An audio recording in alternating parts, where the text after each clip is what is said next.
Leave டைம்ல நம்ம வீட்டில் தனியாக நமக்கு பிடிச்ச ப்ரோக்ராம் பார்த்துக்கிட்டு இருக்கும்போது ஒரு அன்னோன் நம்பர்ல இருந்து கால் ஆர் மெசேஜில் இன்னைக்கு லீவா செம்ம ஜாலியாக இருக்க போல, ஆமாம் எதுக்கு இந்த ப்ரோக்ராம் பார்த்துக்கிட்டு இருக்க, அதுக்கு நீ இந்த படத்தை பார்க்கலாம் அப்படின்னு ஒரு மெசேஜ் வந்தா யார் அவன், எங்கேருந்து நம்மளை வாட்ச் பண்ணுறான் அப்படின்னு பயம் வருமா வராதா?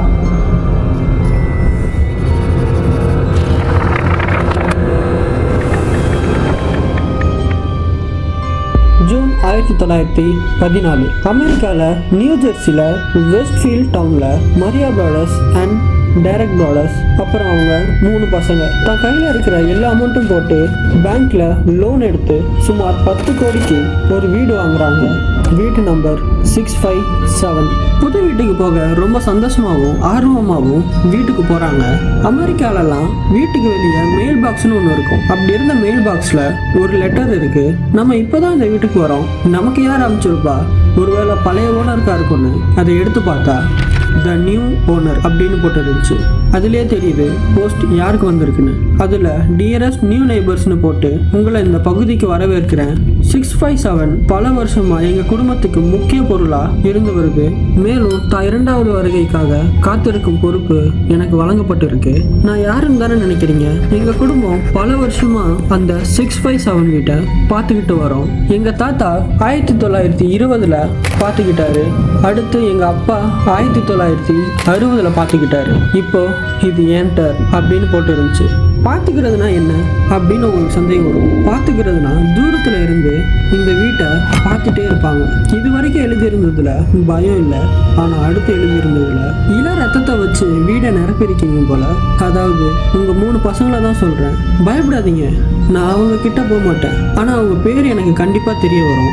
அவங்க பேரை கூப்பிடும்போது அவங்களே என் கிட்ட வருவாங்க அப்படின்னு போட்டு இருந்துச்சு. அதோட நான் யாருன்னு தெரியணுமா? உங்கள் வீட்டு எல்லா ஜன்னல்ல இருந்தும் வெளியே பாருங்க, எதுலையாவது ஒன்றும் இல்லை நான் தெரியலாம். அப்படி இல்லாட்டினா 657 கிராஸ் பண்ணுற ஏதாச்சும் வெஹிக்கல்ல நான் இருக்கலாம் அப்படின்னு போட்டு சைன் இருக்கிற இடத்துல த வாட்சர் அப்படின்னு போட்டு இருந்துச்சு. கொஞ்சம் யோசிச்சு பாருங்க, ரொம்ப கஷ்டப்பட்டு தனக்குன்னு ஒரு சொந்தமான வீடு, அதுவும் 10 கோடிக்கு வாங்கி நிம்மதியாக இருக்கலாம்னு நினச்சா நாளே இவ்வளோ பெரிய த்ரெட்டனிங் லெட்டர் வந்தா எவ்வளோ பயமாக இருக்கும். உடனே அந்த லெட்டரில் தாத்தா அப்பாலாம் பார்த்துக்கிட்டாங்கன்னு போட்டு இருந்தனால முன்னாடி இருந்த owner John would and Andrea would இந்த மாதிரி லெட்டர் வந்திருக்கான்னு செக் பண்ணுறாங்க.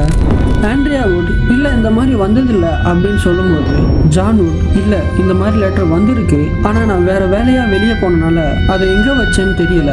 இப்போ இந்த நியூ ஓனர்னு லெட்டரை பார்க்கும்போது தான் எனக்கு ஞாபகம் வருது அப்படின்னு சொல்கிறாரு. அப்போ அதுலேருந்து தெரியுது இவங்க ஒன்றும் ரீசெண்டாக அனுப்புகிறவங்க இல்லை, பல வருஷமாக அனுப்பிக்கிட்டு இருக்காங்க. ஆனால் எல்லாருக்கும் காமனாக ஃபர்ஸ்ட் த்ரெட்டனிங் லெட்டர் வந்திருக்கு. ஸ்பெசிஃபிக்காக நம்ம ஃபேமிலியை பற்றி எதுவும் எழுதலை, ஸோ ப்ராப்ளம் இல்லைன்னு நினைக்கும் போது செகண்ட் லெட்டர் வருது. அதில் இவங்க ஃபேமிலி மெம்பர்ஸ் நேம், பசங்களோட டேட் ஆஃப் பர்த் ஆர்டர், அப்புறம் பசங்களை என்ன நிக் நேம் வச்சு கூப்பிடுவாங்களோ அது எழுதி இருந்துச்சு. அதோட உங்கள் 3வது சன் நல்லா வரைவான் போல. சரி ஓகே, அவங்க பேஸ்மெண்ட்லலாம் போய் விளையாடுவாங்களா? அப்படி விளையாடும் போது சவுண்ட் கொடுத்தா மேலே எதுவும் கேட்கும் அப்படின்னு ஃபுல்லாக பயன்படுத்துகிற மாதிரி அந்த லெட்டரில் இருந்துச்சு. ஆனால் இன்னும் அவங்க அந்த வீட்டுக்குள்ளேயே போகல. இன்னும் சின்ன சின்ன ஒர்க் நடந்துக்கிட்டு இருக்கு. வீட்டுக்கு போகிறதுக்கு முன்னாடியே எப்படி இவ்வளோ டீட்டெயில்ஸ் கிடச்சிது? ஸோ நம்ம பழைய வீட்டில் இருந்து நம்மளை வாட்ச் பண்ணிகிட்டு இருக்கான்னு புரியுது.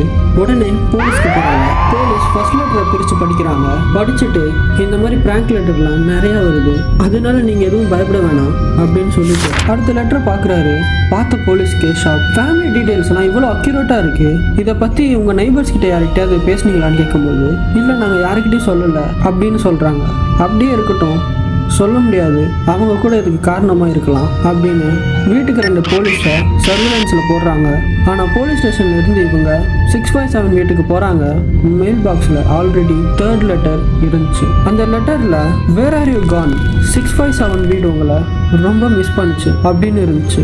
உடனே போலீஸ் டிஎன்ஏ டெஸ்ட் அப்புறம் பேப்பர் எந்த கடையிலேருந்து வாங்கினாங்க, ஏதாச்சும் மார்க் இருக்கான்னு செக் பண்ணுறாங்க. அதோட ஹேண்ட் ரைட்டிங் ஏதாவது கிரிமினலோட மேட்ச் ஆகுதான்னு செக் பண்ணுறாங்க. ஆனால் எதுவுமே கிடைக்கல. கடைசி நம்பிக்கையும் போச்சு. ப்ராடர்ஸ் ஃபேமிலி ரொம்ப டிப்ரெஷன் ஆனாங்க. கையில் இருக்க எல்லா காசையும் போட்டு புது வீட்டுக்கும் போக முடியல, நம்ம பழைய வீட்டுக்கும் போக முடியல. காசு போனால் கூட பரவாயில்ல, பசங்களோட டீட்டெயில்ஸ் கரெக்டாக சொல்கிறான். பசங்களை தனியாகவோ இல்லை ஃப்ரெண்ட்ஸோடவோ அனுப்ப எப்படி மனசு வரும்? இந்த வீடை வித்துடலான்னு பார்க்கும்போது இவங்க வீடை பற்றியும் அந்த வாட்சரை பற்றியும் ஒரு நியூஸ் சேனலில் ஆர்டிக்கல் ரிலீஸ் ஆகுது. பக்கத்தில் இருக்க நெய்பர்ஸ் ஏன் வெஸ்ட்ஃபீல்டு பயந்த வீட்டை நம்மளால் விற்க முடியாதுன்னு நினைக்கும் போது ஒரு ஃபேமிலி இதெல்லாம் தெரிஞ்சு வீடு வாங்க ஒத்துக்கிறாங்க. ஒரு கண்டிஷனோட, நாங்கள் வீட்டுக்கு வந்ததுக்கப்புறம் லெட்டர் வந்தால் உடனே வீட்டை காலி பண்ணிடுவோம். ஆனால் ஒரு லெட்டர் வந்துச்சு. உடனே அந்த வீட்டை சுற்றி அந்த வீட்டுக்கு வர 2 ரூட்டையும் சிசிடிவி கேமரா வைக்கிறாங்க. அதுக்கப்புறம் லெட்டர் வருது, ஸ்டாப் ஆயிடுச்சு. ப்ராடர்ஸ் ஃபேமிலிக்கும் இந்த ப்ராப்ளமில் இருந்து ஒரு ரிலீஃப் ஆச்சு. ஆனால் இதில் எனக்கு வந்த கொஸ்டின் என்னென்னா, லெட்டர் வர்றது தானே ஸ்டாப் ஆச்சு, வாட்சர் பார்க்குறதுமா ஸ்டாப் ஆச்சு? இந்த வீடியோ பிடிச்சிருந்தா லைக் பண்ணுங்கள். திரு கூஸ்பம்ப்ஸ் மிஸ்ட்ரியை சப்ஸ்கிரைப் பண்ண மறந்துடாதீங்க. Please support. அடுத்த வீடியோவில் பார்க்கலாம்.